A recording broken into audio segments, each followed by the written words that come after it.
যে ধর্মগুরু অপমান করা হলো, আমি একজন বৌদ্ধ ধর্মগুরু হয়েও তাকে সম্মান করি। ভগবান গৌতম বুদ্ধ আমাদের বলেছেন, পূজা কুলাবাতে পূজাং বান্দাকু পাটি বান্ধানাং। যারা সম্মানীয় ব্যক্তিকে সম্মান করে, যারা পূজনীয় ব্যক্তিকে পূজা করে, তারা পূজা সম্মান লাভ করে থাকে। নবীজি কিরকম মানুষ ছিলেন আপনারা অনেকে জানেন। অনেকে মনে করেন যে নবীজি খুব কঠোর মানুষ ছিলেন। না, নবীজি হযরত মুহাম্মদ সাল্লাল্লাহু আলাইহি ওয়াসাল্লাম তিনি ছিলেন পয়গম্বর, মানুষের প্রতি অত্যন্ত দরদি। নবীজির এই আদর্শটা আমাদের কাছে উদ্দেশ্য, এই নবীজির এই আদর্শটা আমাদের কাছে আদর্শ। এই আদর্শের মধ্য দিয়ে নবীজি ভারত শুধু মক্কা মদিনা নয়, সারা বিশ্বকে ইসলাম ধর্মের মধ্যে প্রবর্তিত করেছিলেন। সেই নবীজির নামে কুরুচিকর মন্তব্য যাকে নিয়ে করলেন, মা আয়েশা। তিনি ছিলেন তৎকালীন সর্বশ্রেষ্ঠ গুণী ভদ্র মহিলা। আপনারা অনেকে জানেন যে আমাদের নবীজির প্রায় 11 জন বিবি ছিল, তার মধ্যে সবচেয়ে কনিষ্ঠ ছিলেন আয়েশা মা।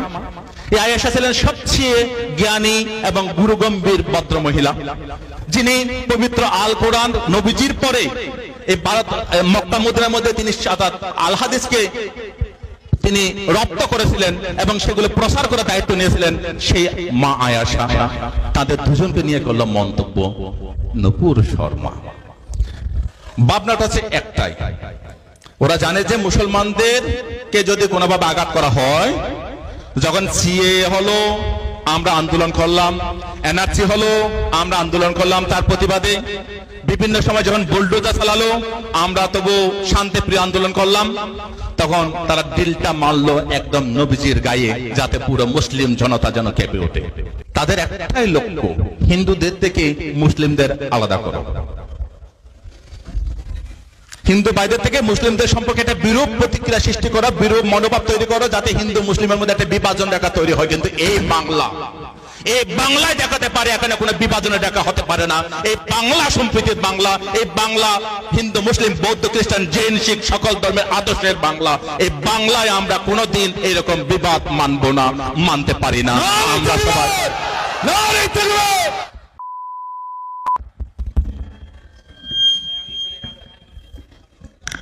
আমাদের ভালোভাবে জেনে নেওয়া দরকার। আমরা সকলেই জানি বৌদ্ধ ধর্মগুরু মাননীয় অরুণজ্যোতি মহাশয়, ইনি বৌদ্ধ ধর্মগুরু।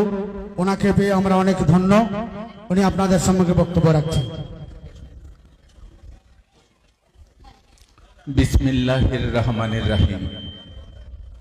আপনাদের সকলকে পশ্চিমবঙ্গ সরকারের সংখ্যালঘু কমিশনের পক্ষ থেকে এবং বৌদ্ধ ধর্মের পক্ষ থেকে আন্তরিক অভিনন্দন জ্ঞাপন করছি।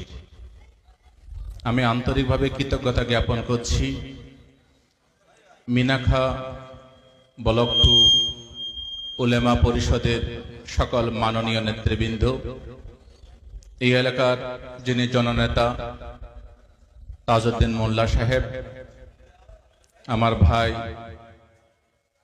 গিয়াসউদ্দিন সাহেব, শফিকুল ইসলাম সাহেব, যারা আজকে আমাকে যথেষ্ট সম্মান দিয়ে এই মঞ্চে নিয়ে আসলেন, তাদের সকলকে আমি কৃতজ্ঞতা জ্ঞাপন করছি। মঞ্চে উপস্থিত আছেন অনেক মাননীয় নেতৃবৃন্দ, রুহুল আমিন সাহেব, মাস্টার মশাই আছেন, আমাদের মুজাফফর হোসেন সাহেব, জিয়ারুল ইসলাম সাহেব সহ অনেক জ্ঞানী মানুষ, এবং আমার আগেই যিনি আপনাদের মনের মন্দিরে কথাগুলো এখানে উপস্থাপন করলেন, আমার বোন স্বপ্না অত্যন্ত সুন্দরভাবে আপনাদের কাছে তুলে ধরেছেন বর্তমান পরিস্থিতির প্রেক্ষাপটে। আপনারা যারা আমার প্রিয় মা বাবা ভাই ও বোনেরা উপস্থিত হয়েছেন, আপনাদের সকলকে আমি শুভেচ্ছা জানাচ্ছি। যে কারণে আজকের এই সভা, আনন্দ তো নয়, এই কারণে এটা অত্যন্ত কষ্টের। যে মানুষটাকে নিয়ে এরকম কুরুচিকর মন্তব্য করা হলো, সেই মানুষটি তো সাধারণ মানুষ নন, তিনি হচ্ছেন আমাদের মহান আল্লাহর প্রেরিত পুরুষ হযরত মুহাম্মদ সাল্লাল্লাহু আলাইহি ওয়াসাল্লাম। তার জীবন গাথা তার জীবন প্রণালী, সে মক্কা মদিনা থেকে শুরু করে তাই তিনি যেভাবে আল্লাহর ওহী লাভ করেছিলেন, 27 রমজানে যে কোরআন নাজেল করা হলো তার মাধ্যমে মহান আল্লাহ সে নবীজির জীবন যে অত্যন্ত সুন্দর, পবিত্র এবং সকলের মনোমুগ্ধকর, এবং তিনি শুধু ইসলাম ধর্মের নয়, তিনি সকল ধর্মের মানুষকে ভালোবাসতেন, তার অজস্র প্রমাণ রয়েছে। সেরকম মানুষ সম্পর্কে মন্তব্য করা, তাকে ছোট করার চেষ্টা করা, তার সম্পর্কে কুরুচিকর মন্তব্য করা, এটা শুধুমাত্র মুসলিম সমাজের উপর আঘাত নয়, এটা আমরা যারা ভারতবর্ষের সাধারণ মানুষ আছি, যারা সম্প্রীতির মানুষ আছি, যারা আমরা বিশ্বাস করি ভারতবর্ষে যতটুকু অধিকার হিন্দুদের রয়েছে ততটুকু অধিকার রয়েছে মুসলমানদের, সে মানুষগুলোর কাছে অত্যন্ত কষ্টের, অত্যন্ত বেদনার। তাই একজন বৌদ্ধ ধর্মগুরু হয়েও আমি মহামানব গৌতম বুদ্ধ, আপনারা অনেকে নাম শুনে থাকবেন, যে মহামানব গৌতম বুদ্ধ যীশু খ্রিস্টদের জন্মের প্রায় 600 বছর আগে এই ভারতবর্ষে সাম্যবাদ প্রতিষ্ঠা করেছিলেন, মানুষের মধ্যে ইকুয়ালিটি প্রতিষ্ঠা করেছিলেন, মানুষের মধ্যে হিউম্যানিটি প্রতিষ্ঠা করেছিলেন, মানুষের মধ্যে মানবাধিকারের সূচনা করেছিলেন। সে ভগবান গৌতম বুদ্ধের একজন আমি শিষ্য, যে বুদ্ধ বলে গেছিলেন অহিংসা পরম ধর্ম। এই অহিংসা পরম ধর্মের আদর্শ আমরা যুগে যুগে দেখতে পাই সকল মানুষের মধ্যে। তাই নবীজি কিরকম মানুষ ছিলেন যদি আপনারা যদি একটু সবাই জানেন, যারা এখানে আছেন আমার থেকে অনেকে আল কোরআন সম্পর্কে ভালো জানেন, অনেকে পবিত্র হাদিস সম্পর্কে ভালো জানেন। আমি কখনো কখনো এই আল হাদিস আল কোরআন একটু নাড়াচাড়া করে একটু পড়াশোনা করার চেষ্টা করি। আপনারা জেনে সুখী হবেন যে আমরা বিশ্বাস করি, প্রথমে আমি আপনাদের প্রত্যেককে, যারা আমাদের সংখ্যালঘু সম্প্রদায়ের মানুষ আছেন, প্রত্যেককে আন্তরিক ধন্যবাদ, কৃতজ্ঞতা জ্ঞাপন করব। যে বুলডোজার বর্তমানে উত্তরপ্রদেশে চলছে, দিল্লিতে চলছে, মধ্যপ্রদেশে চলছে, সেই বুলডোজার এ বাংলায়ও চলতো যদি আপনারা সেই ভুল করে ফেলতেন। আপনারা ভুল করেননি, আপনারা সাম্প্রদায়িক শক্তিকে হটাবার জন্য বাংলার মা মাটি মানুষকে ক্ষমতা এনেছেন, তার জন্য আপনাদের সকলকে আন্তরিক কৃতজ্ঞতা জ্ঞাপন করছি। আমাদের এই ভারতবর্ষে 29টা রাজ্য রয়েছে, 29টা রাজ্যের 29 জন মুখ্যমন্ত্রী রয়েছেন।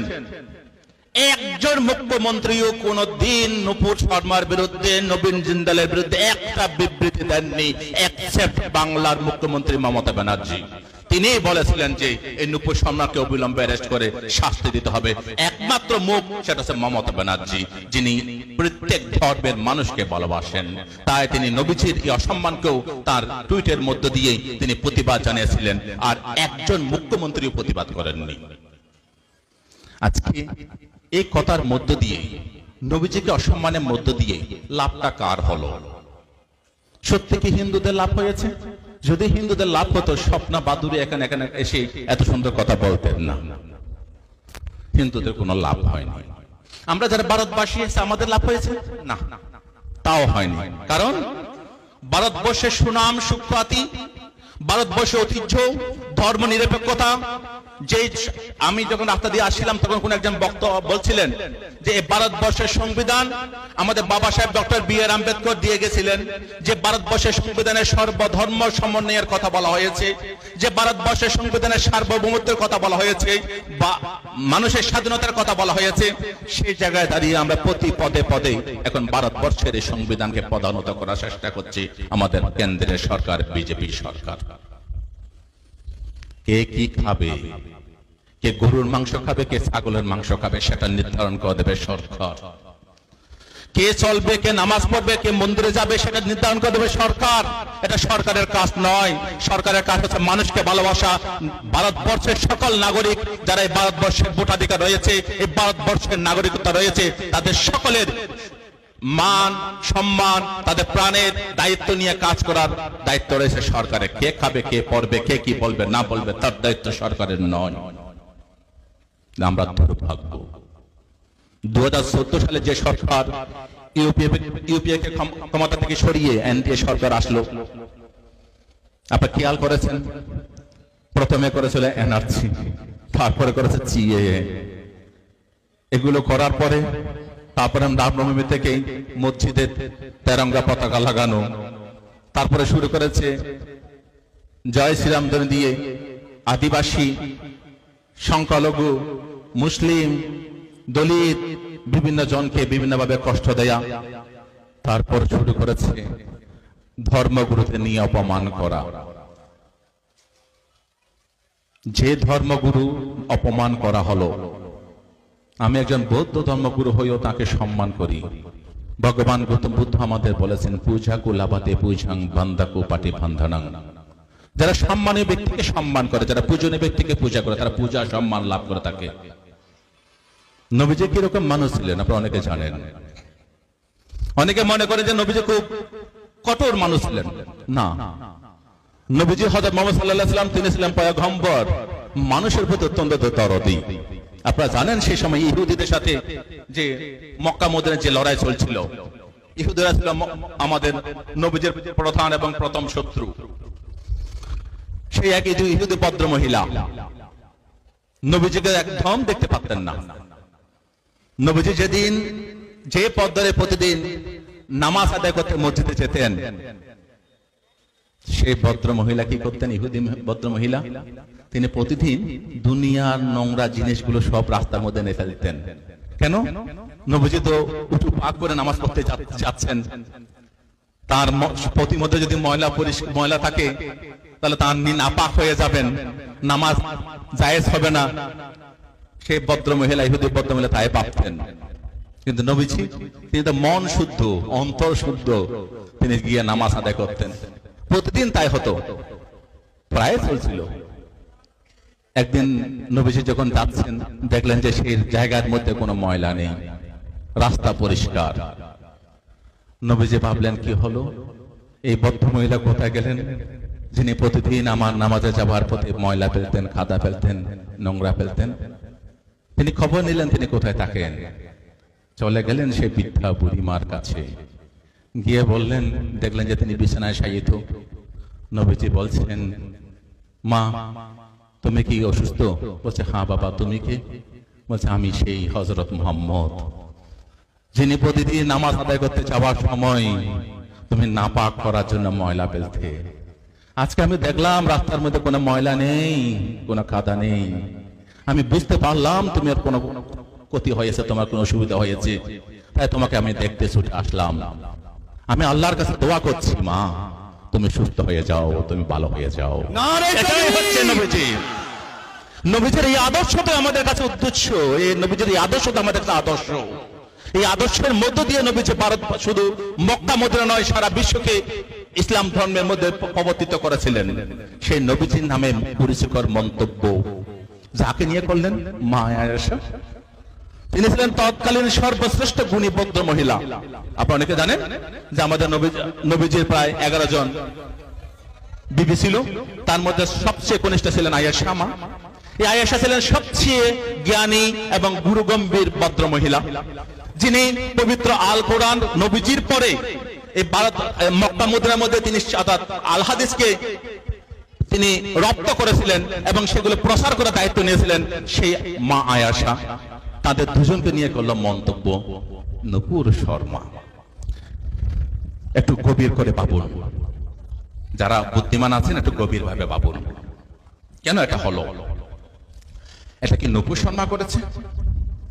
না, নূপুর শর্মাকে দিয়ে কেউ করিয়েছে।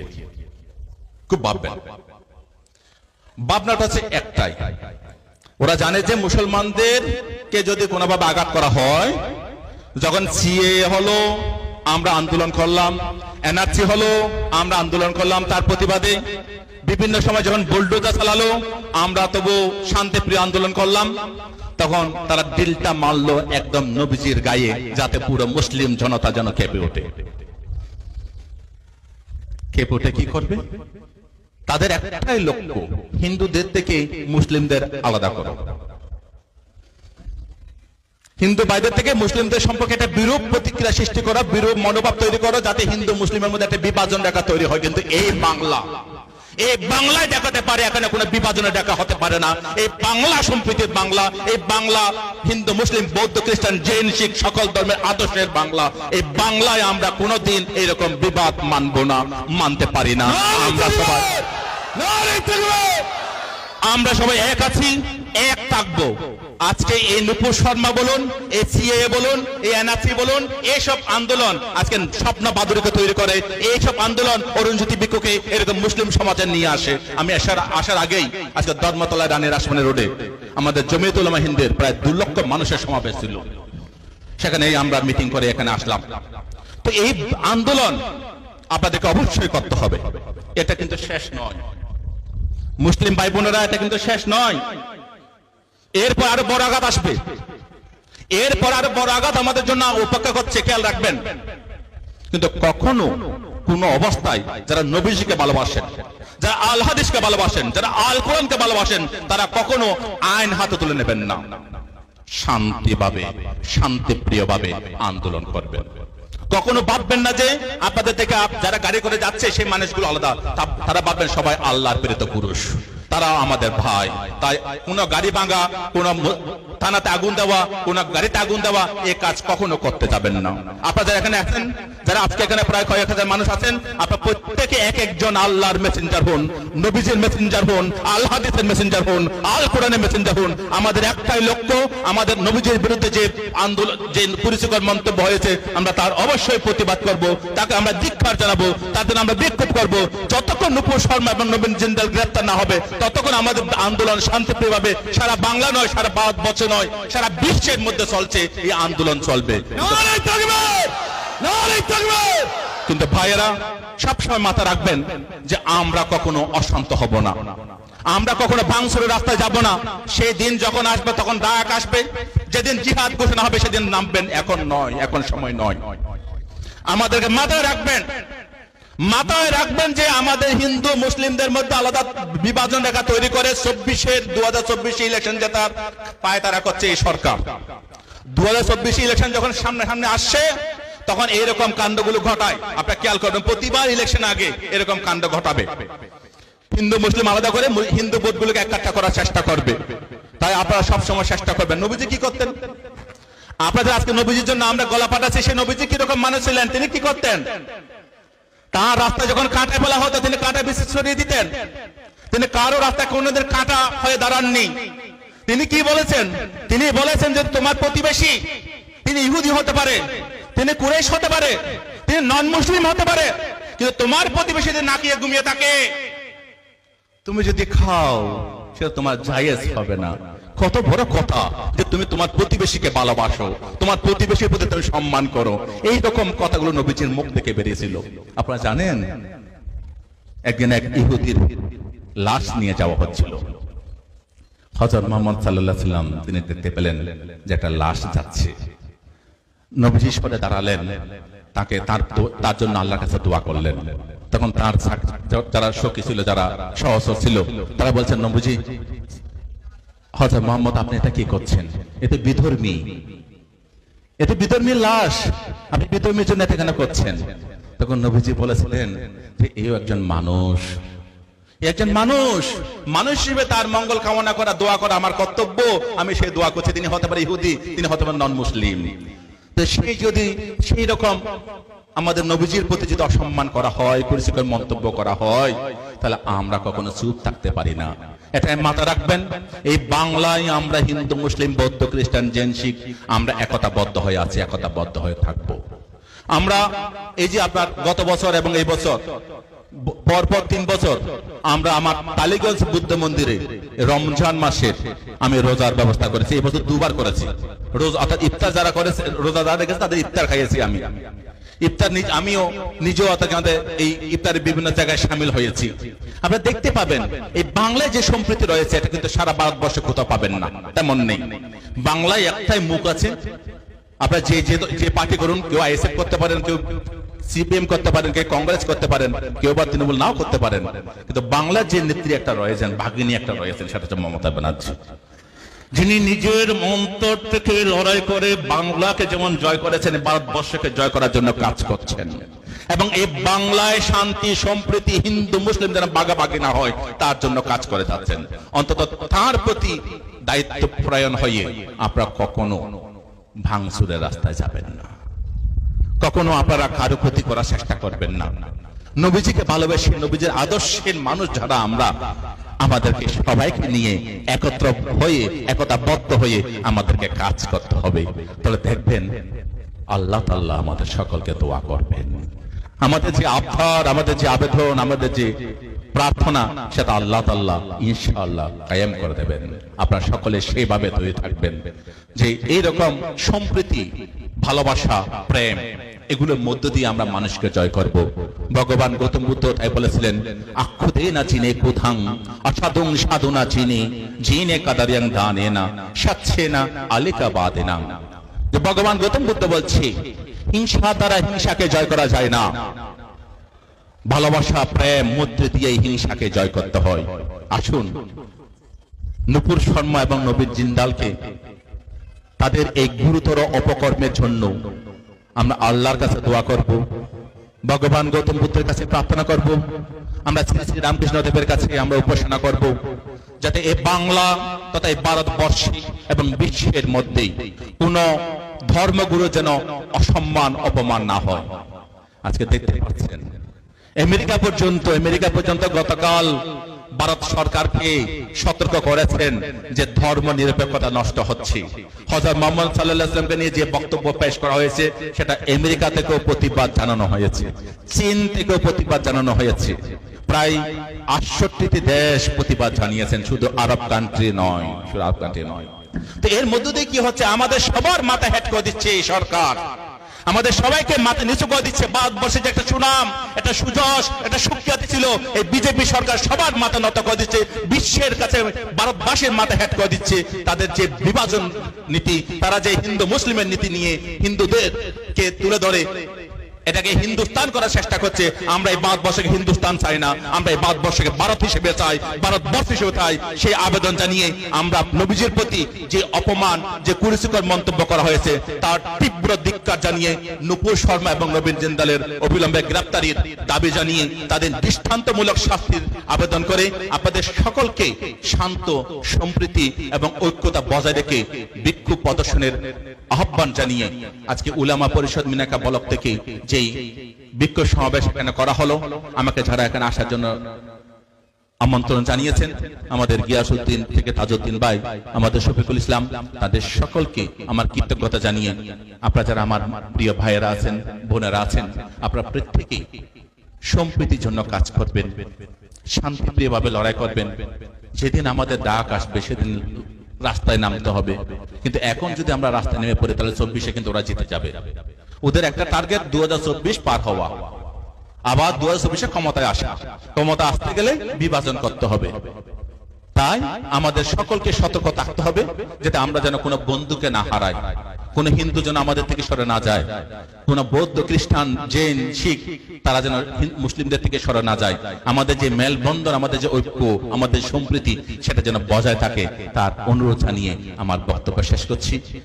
আমি আল্লাহ তাআলার কাছে প্রার্থনা করি আপনাদের সকলের যে আবেদন আল্লাহ তাআলা সেটা মকুব করুন, সেটা আমাদের সকলকে দিন, এবং নূপুর শর্মা এবং নবীন জিন্দালের অবিলম্বে গ্রেফতারের দাবি জানিয়ে আমার বক্তব্য শেষ করছি। প্রত্যেকে ভালো থাকবেন।